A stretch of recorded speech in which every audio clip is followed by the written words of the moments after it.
Teachers of Reddit, what is your "this student is so dumb it's scary" story?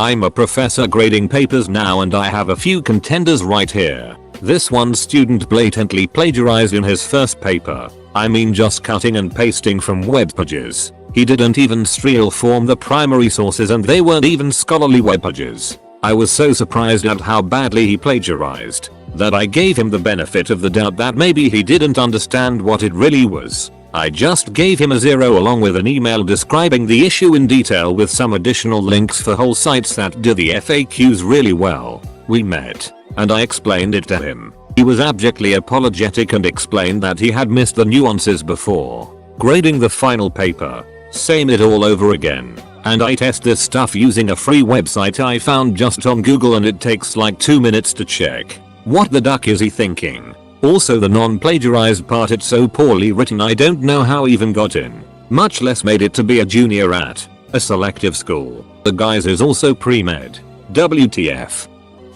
On a number of occasions, around 5 or 6, I have had to explain to students that you can still get pregnant even if you don't orgasm. Apparently, it's an old wives' tale in a bunch of cultures, and when I corrected them, they fought back.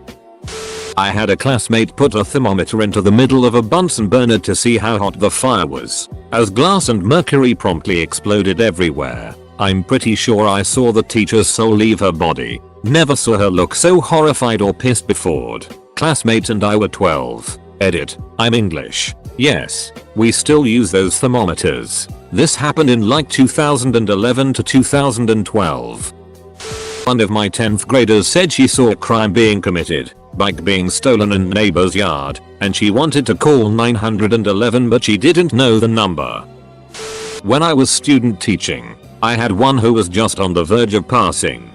Thanks to the incredible mercy of the primary teacher, all he needed to do was turn in a worksheet that he finished in class. I know that he finished it because I watched him and helped him do it. All he had to do was give it to the teacher. But, in his mind, that would mean that she had won. So he refused to turn it in. I left the school before the end of the semester, but I would bet money that he failed the class.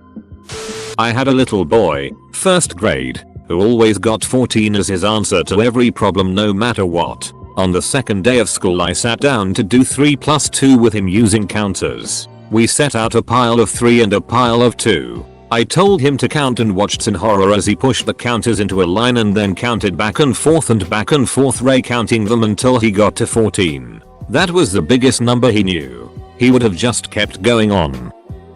I don't usually wear glasses when I teach, except for one day, and it was subsequently a big deal among all my 5th graders. The next day, at the start of class, I noticed a girl in the front row wearing glasses for the first time. Something seemed a little off, so I finally decided to chime in. "Emily, what's the deal with the glasses? These? I need them to see, but they don't have any lenses." She appeared befuddled and said, "They don't?" before lifting her finger up to one of the eye frames and poking herself in the eye. I teach 5th grade. I had to explain to a student walking in line. He would never walk in line correctly. Finally, after correcting him for the 1000th time, he snapped, "What do you mean? What do you mean get in line? What's the line? Why do teachers always say that?" It never occurred to me he didn't understand after being in school for years. He was the best though. One of my favorites. Kids asked me, "Are you from Detroit or some other city I forget?" I said neither. I moved here from Pennsylvania. One girl gasped and asked, "Do they have slaves there?" Back when I was teaching high school, I was giving an exam to my first year students and one of them stole the key, to the exam the second year students were taking. He was not subtle about it, either. The whole fake a sneeze, go get tissue, pick up a large piece of paper and think your skinny teenage body can conceal it angle. I should have said something. But the fact that I was so fed up with this sort of crap by that point is one of the reasons I quit teaching high school. Anyway, that's not what made it such a dumb decision. What made it dumb was when he bombed the exam. He tried to claim that I purposefully misgraded his exam because I hated him, and even got his mother in on it for a parent conference. Which means his own mother was front and center for me when I pointed out how his answer form was a perfect match for a test he didn't take. Mom was not happy with him, to say the least. Though for the icing on the cake, she did ask that I let him retake the real test, and since she honestly seemed to care a lot more than many of the parents I met, and since I did admittedly feel a little guilty for not trying to prevent it in the first place, not that I admitted to that part, as a compromise we let him come after school to retry at a penalty, and in the end, he freaking aced the test. He was normally a C student or so, and if he'd just done that the first time, the weight of the exam probably would have bumped him up low B. Aesop couldn't have turned it into a better cheaters never prosper fable. Not from when I was teaching, but a buddy's classmate. HS class was discussing the number of stars in the galaxy. My buddy jokingly says 20. Kid next to him, notably not the sharpest kid I've known, goes, "Are you stupid? There's gotta be 100 of them. Maybe even 1,000. Serious as can be. Honestly not sure what's dumber, him thinking the guess of 20 was real, or him thinking that 1,000 might be too high. What's so wrong with genocide? It's just like survival of the fittest." I thought I would be teaching about plate tectonics today, ended up having to do a lesson on why the earth isn't flat. Not a student, but a kid in my physics lab today called his group mates sources of error. I'm a flight instructor. Had a student who really wasn't cut out for flying. Before each lesson his job was to do a pre-flight on the airplane and make sure everything was working. One of the items you check during the pre-flight are the flaps. Basically, they are a flap of metal that extends from the aft section of the wing and drops down into the airstream during landings. Well, he flies Cessna 172 where the wings are on top of the cockpit, above the pilot, and the flaps are situated just behind the door. Without fail, this guy opens the door, moves the switch to deploy the flaps, and turns around to run face first into the flaps he just lowered. It's funny the first, concerning the second time, and expected after the 10th time, every single lesson.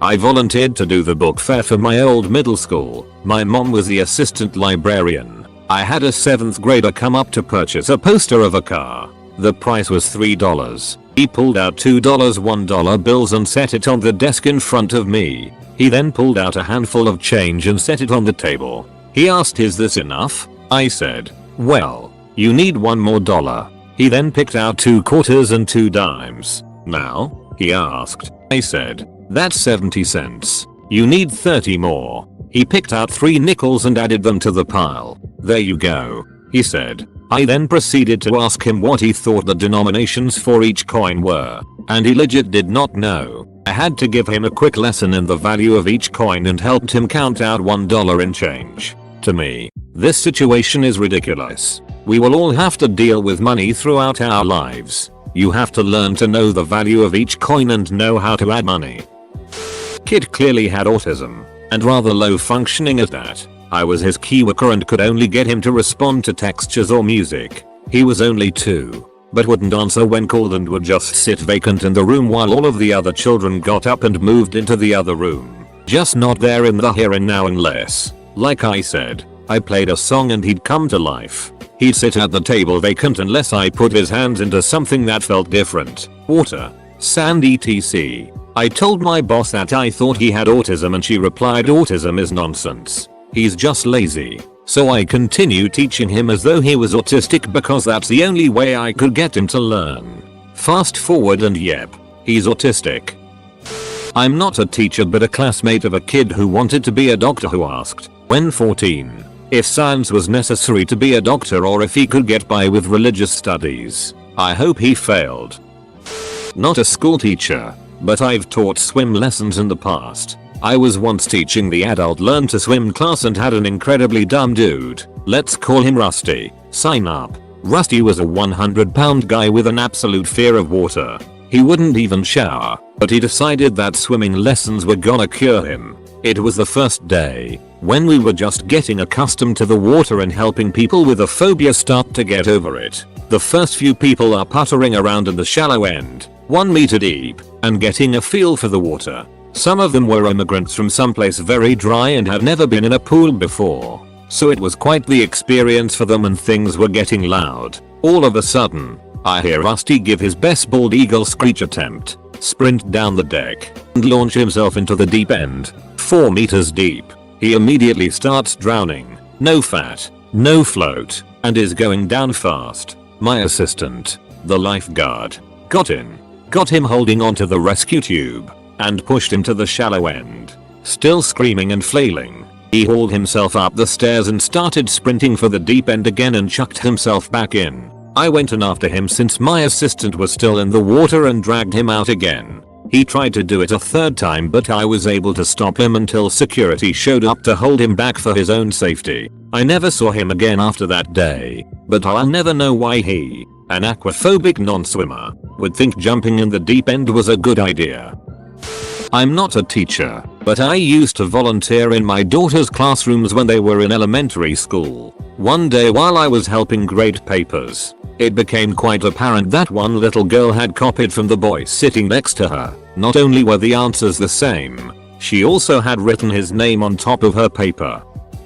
This happened in high school maths. Let's call him John. Teacher, so John, how do you find an average? John, kilometer. The pain in the teacher's eyes was immeasurable. Told to me by a friend, written in his words. The other day I had a student bite into a bar of deodorant. Just chomped right into it, as if it were a coconut and palm tree scented ice cream bar. This, after making like he was going to lick it and accidentally getting the taste of the deodorant and his own residual pit sweat. Half a second later he just went whole hog on it and took a chunk out of it, then spat it out. I didn't know whether to call poison control or the principal. I was a former college recruiter who used to set up a booth at low-income schools to help guide first-generation students into college. Had a high school girl come up to me and tell me she wants to be a gynecologist. So I start talking about which schools have good pre-med programs, the kind of classes she would need to take. Broaching the idea of med school, she says, hold up, a gynecologist is a doctor? I say yes. She says, well, I do not want to go to medical school. I just want a job where I can look at V's all day. We ended up talking about possibly cosmetology school or esthetician school. Also, she was not kidding. I got many dumb questions like this. When you don't know, you don't know. Okay, so I used to be a teacher, and then I went into teacher education. So I supervised student teachers in the field, meaning I'd go out and observe them teaching their classes. As an observer, one's job is only to observe, not to offer comments during the observation. So you literally say nothing. It was a 5th grade social studies class and they were discussing Ben Franklin. One student asked what number president was he, and the teacher was like, I don't know, followed by like a 10-15 minute debate in the class and with the teacher about which number president he was, comma. Obviously the 5th graders aren't so dumb it's scary, but thank goodness the student teacher finally decided to use the Google to answer their question. I've had kids turn in papers that were clearly plagiarized, but one kid didn't bother to change the font color on his paper. It was a pretty clear case. I had another who was supposed to be researching a technological innovation, the history and impacts of it. One kid chose the telephone. His paper was not only obviously plagiarized, but it was literally an ad for telephones.com. The kid had clearly not even bothered to do anything other than just go to telephones.com and copy and paste. But my all-time favorite is the kid who stopped me and said, is Chicago a city or a country? I told him it was a city. He considered that for a minute and then said, wait, then what's a state?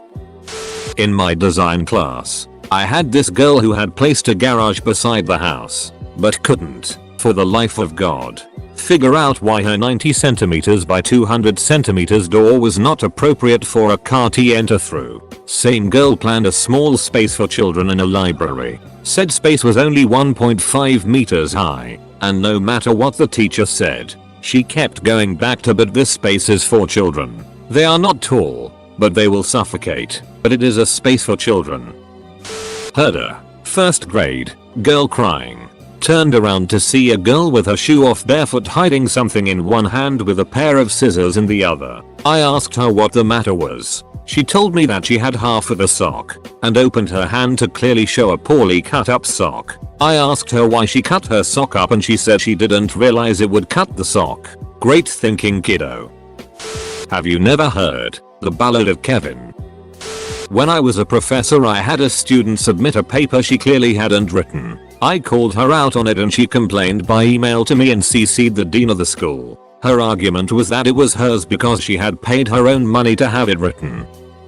Teaching grade 10 history, I cracked a bad joke one day about how the Cold War happened every winter for about 50 years. One of the questions on the test was to list 8-10 important facts about the Cold War. Guess what fact appeared in several students' responses to that question?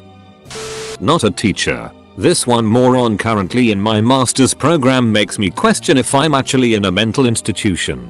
How someone like him managed to get into what is generally considered a top-tier program is beyond understanding. From contributing zero to group projects, to bring an active detriment to group effort, it seems like he is trying to be difficult. His final, ready to be submitted portion of one class's big final project had 30+ spelling errors, including but not limited to revenue, developed, aces instead of acres. This one repeated 6 times. Constraints instead of constraints. Pencils. School. Excel. Height instead of height. It goes on and on. This was just the errors in one project in one class. I happened to have him in all 3 classes and I happened to have him in all 3 group projects. In one group, we collectively sent him 33 emails and text messages with highlights, bullet points, step-by-step corrections, and he completely ignored them all, only to blow up at us in a group meeting about how we were all bullying him and he didn't understand what he was doing wrong.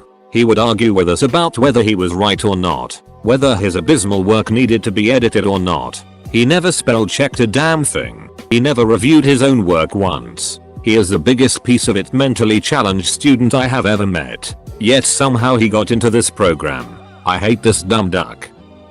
Not a teacher, but so dumb it's scary makes me always think of the Kevin to end all Kevins.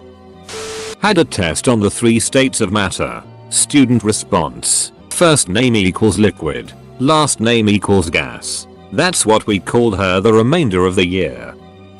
I taught a freshman English class and an 18-year-old wrote a persuasive essay arguing that homicide is a good way to keep population down.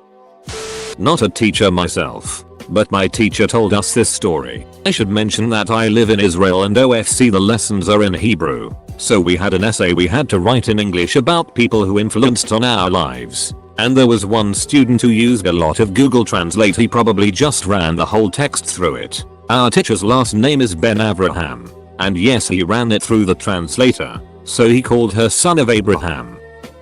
We had been watching Excalibur the movie in class, high school, for 2 consecutive days, and with about 20 minutes left in the movie a girl raises her hand and deadass asks, "Wait, is Excalibur the sword?" And most of the class slow turned to look at this itch. Not a teacher, but a classmate of mine. We were in 8th grade world geography class. Teacher, what language do people in Mexico speak? He was asking sarcastically. Student, Mexican.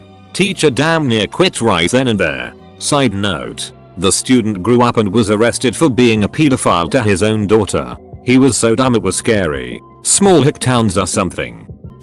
I had an 8th grade girl worry that if she can't find a boyfriend she will have to find one on The Bachelor. She would have been 16 within those 2 years. She later asked me to tell her crush in another class that she loved him deeply. Nope.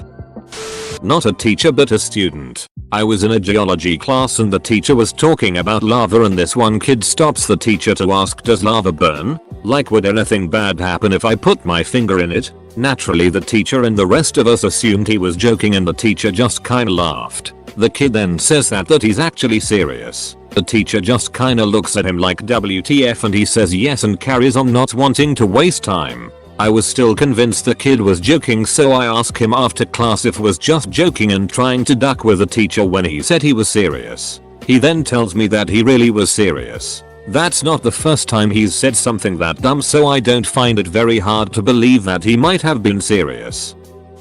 Cut the internet by kinking the cable, like a hose. Why am I reading this when I'm literally about to give my math professor something to post about on here when I take my final in the morning? Edit. I took the test. It was horrible. Student got access to my master's thesis and lifted a section out verbatim and turned it into me as their own work.